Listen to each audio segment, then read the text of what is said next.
Yeah. Check it. Welcome to Rolling Through Life 2026. I'm here with Mistery, Sydney graffiti hip hop legend. I've known him and a good friend. I've known him for a lot of years, and I'll just quickly do my spiel before he does his manoeuvre. Or do you want to do your manoeuvre straight into it? Look, man, if you don't know Sydney graffiti, or if you do know Sydney graffiti and you don't know Mistery, then you don't really know hip hop. I remember in like '88 going past Erskineville and seeing big Mistery pieces, and like especially the one with the characters. I think it was with Unique, and I was like, man, this guy was like burning. That was like 1988. This is all these years later, and you're still painting, and now I think we're probably both in I'm in my early 50s. I think you're a couple years up. You're in your mid 50s. I just realised I was holding the mic real close to my thing, so if it's crackly, sorry to the viewers. I'm gonna ask him a few questions, the bro.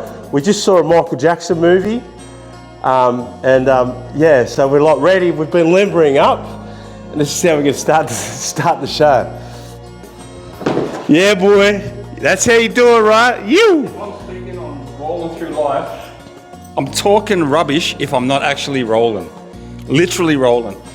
Little known fact, William Shatner, Captain James T. Tiberius Kirk, is my great uncle, and he was king of the forward roll. No, I'm just joking. Man, see, I'm like, I don't believe anything. I believe anything. All right, welcome to the show, bro. Thank you. Now, I'm going to ask you a couple of questions. So, back in the day, graffiti in Australia, in Sydney, we'll go this way a little bit.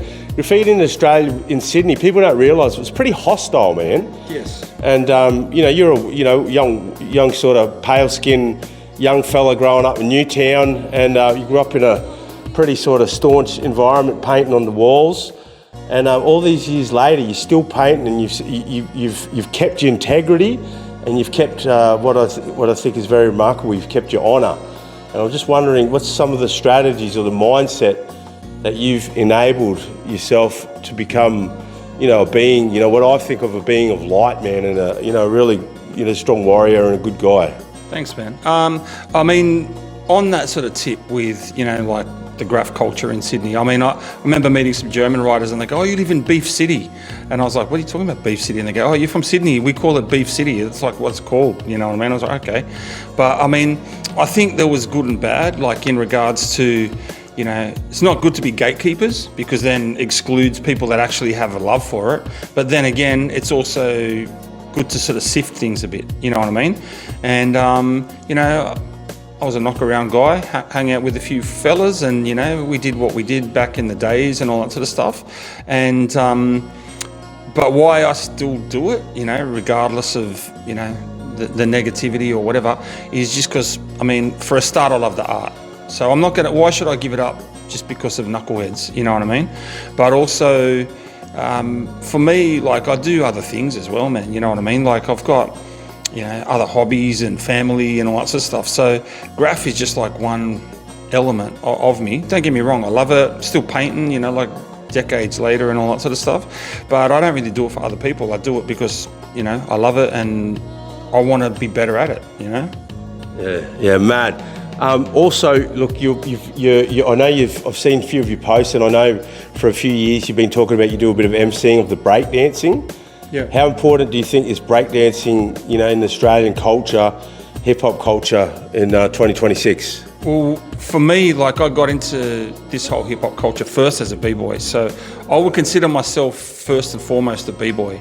And graph became the thing that I did more because it was a bit more natural at it, but I still love breaking, and like I hosted Breaking Battle last weekend, Breaking Battle the weekend before, and I just love being in it, amongst it, like being in a cypher is very different from watching it on YouTube, and but also like the way that I was raised and with other guys, like you mentioned, like Unique and a whole bunch of, that generation, we sort of got hip hop culture as this packaged thing. I know the history in New York was not like as simple as that, but for us it was like, okay, if you're a b-boy, you did graph, you rapped, maybe you DJ'd and all that sort of stuff. And so, I recorded a track 2 weeks ago, a verse for a track, writing some stuff like in the next couple of days, still out there doing it, like I remember my wife asked me, she said, "Oh, are you still going to make music, you know?" And I said, "Yeah." I said, and she's like, "Why?" You know? And I said, "I'm not doing it to like blow up, you know, to be a star, big rapper." I said, I do it because I've still got stuff to say. And sometimes, you know, the best way to communicate certain things is in a rhyme. Other times, it's on a wall. Other times, it's just the feeling of the beat and just breaking, you know what I mean? So I still love to get down from time to time. I did a popping set the other day with Pop and Pete, who was one of the actors from the movie Break and Breakdance from the crew Electro Rock that battles Turbo and Ozone, you know what I mean? And Damn. So I was hosting an event and he was one of the judges, and I was like, "Mate," I said, "you're one of the guys I grew up watching." And so, you know, there was that exchange, and I said, "Hey, would you jam with me?" And so he popped and I popped, and I was like, "Man, that's what it's about, mate." You know what I mean? Word. Yeah. Okay, just to finish, can you just do us a little pop, a little bit of a... Oh, you got a beatbox?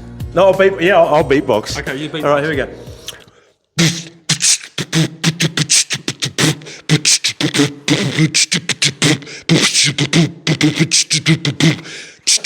I can't beatbox too good. Haven't beatbox for a while. That's what let the team down. Stay tuned, right? Peace out, bro. Rolling through life. That's it. Cheers.